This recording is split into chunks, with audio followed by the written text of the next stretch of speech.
31 වන සුමති සම්මානවලත් එක්ක ඔබ එකතු වෙලා ඉන්නේ. සම්මාන අතේ තියාගෙන ඉන්න සම්මානලාභීන් එක්ක අපි කතා කරන මොහොතක්.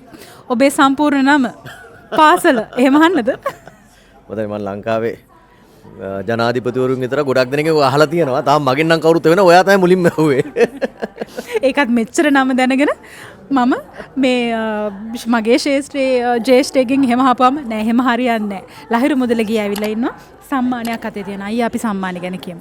ඔව් මම මේක මෙවර හම්බුනේ ඩිජිටල් කාණ්ඩේ අපිට මේ නැෂනල් ඉන්ට්‍රස්ට් කියන කාණ්ඩය යටතේ මම දන්නේ ගිය අවුරුද්දේ දික්ටුවා ආපු වෙලාවේ අපිට පුළුවන් වුණා ලංකාවේ ප්‍රමුඛතම සමාජ මාධ්‍ය ආයතනයක් හැට කළුගල කියන ගමට යන්න. මොකද වෙලා දවස් කිහිපයක් ඇතුළතදී ලංකාවේ ප්‍රධාන මාධ්‍ය අපි සාමාන්‍ය මමත් ප්‍රධාන මාධ්‍ය ඉඳලා තියෙන කෙනෙක් වසර ගණනාවක්. ඒතර එවැනි අවස්ථාවලදී මෙතෙක් කල ලංකාවේ ප්‍රධාන මාධ්‍ය තමයි ගොඩක් වෙලාවට රටේ ජනතාවත් එකතු කරගෙන ඒ අයට අවශ්‍ය අසසිල්ලක් වෙන්නට යන්නේ. ඉතින් අපි හිතුවා ලංකාවේ මිලියන 4කට ආසන්න අපිට ඉන්නවා පරිශීලකයන් ඉන්නවා. ඒතර ප්‍රධානම හැට මේ වෙලාවේ ජනතාව වෙනුවෙන් අපි කරන්න ඕන දේ මොකද අපිට තියෙනවා ජනතාව වෙනුවෙන් වැඩ කරන්න. ඒ ජනතාව තමයි මේ රසිකයෝ කියන්නේ මේ ජනතාව. ඉතින් ඔවුන්ට දිට්ඨව මොහොතේදී අපි ඇරයුම් කරා. අපේ ඉන්න පරිශීලකයන්ට අපේ ඉන්න කට්ටියට එකතු වෙන්න අපි මේ වෙලාවේ අපි දැක්ක මොකද හොයලා බලනකොට මේ කළුගල පැත්තට කවුරුත් ගිහිල්ලා තිබ්බේ නැහැ. ප්‍රධාන මාධ්‍යයක්වත් මේ මොහොතේ ළඟා වෙලා තිබ්බේ නැහැ. ටිකක් අතිශය අසීරු ගමනක්.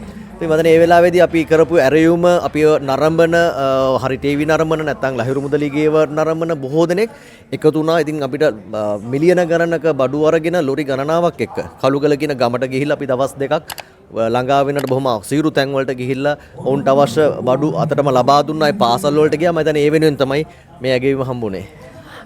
මෑත කාලේ සමාජ මාධ්‍ය ගත්තට පස්සේ දැන් අපි දකින සමාජ මාධ්‍ය වලින් ප්‍රධාන ධාරාවේ මාධ්‍ය වලටත් අභියෝග කරනවා හොඳ වැඩසටහන් තියෙනවා.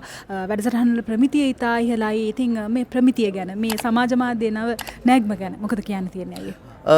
ඒක විශේෂයෙන්ම මදනේ අපිට බලපාන්නේ අපි කිව්වා වගේ මදනේ කලින් මදනේ මේ සම්මානගත චමුද්දය ගත්තත් මදනේ මම ගත්තත් ප්‍රධාන මාධ්‍යයේ වසර 15ක් 20ක් අපි වැඩ කරලා තියෙනවා. එතකොට ඒගත් අත්දැකීම් එක තමයි අපි සමාජ මාධ්‍යයට එන්නේ. එතකොට එකම දේ තමයි යම් යම් ප්‍රධාන මාධ්‍ය කතා කරන්න බැරි මාතෘකා අපිට ටිකක් කතා කරන්න පුළුවන් සමාජ මාධ්‍යයේ. විශේෂයෙන්ම ඔය පබ්ලික් ඉන්ට්‍රස්ට් කොන්ටෙන්ට් කියන එක. ඉතින් ඒක තමයි අපි හරි ටීවී ඔස්සේ යන්නේ. ඉතින් එතකොට හරි ටීවී ගත්තොත් අපි විවිධ වැඩසටහන් documentaries, tele drama, short drama, talk shows මේ හැම දෙයක්ම අපි කියන්නේ ලංකාවේ ටෙලිවිෂන් එකක් වගේම නැත්නම් ප්‍රධාන මාධ්‍යයක් හා සමානව අපි වැඩ කරනවා. ඒ කන්ටෙන්ට් හදනවා. ඉතින් අද වෙනකොට ඒකට මතන හොඳ ප්‍රමිතියක් තියෙනවා.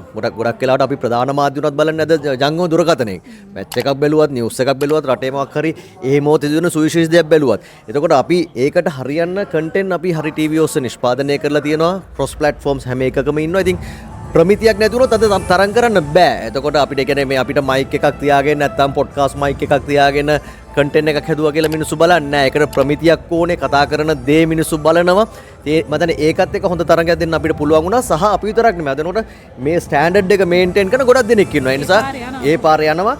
සාද ප්‍රධාන මාධ්‍යයත් මතන්නේ ඔවුනුත් මතන්නේ ප්‍රධාන මාධ්‍යයත් අද වෙලා තියෙන ඩිජිටල් කන්ටෙන්ට් එකත් එක්ක තමයි ඔවුනුත් මේක බලන්නේ. එතකොට අද රේටින් බලන්නේ ඩිජිටල් කන්ටෙන්ට් එකකින් ලැබෙන එකෙන් තමයි අද මේ රේටින්ග්ස් තියෙන්නේ. ඒව බලද්දී අපි මතන්නේ අපිටත් පුළුවන් වෙලා තියෙනවා මේ තරඟේ ඉහළින් ඉන්න.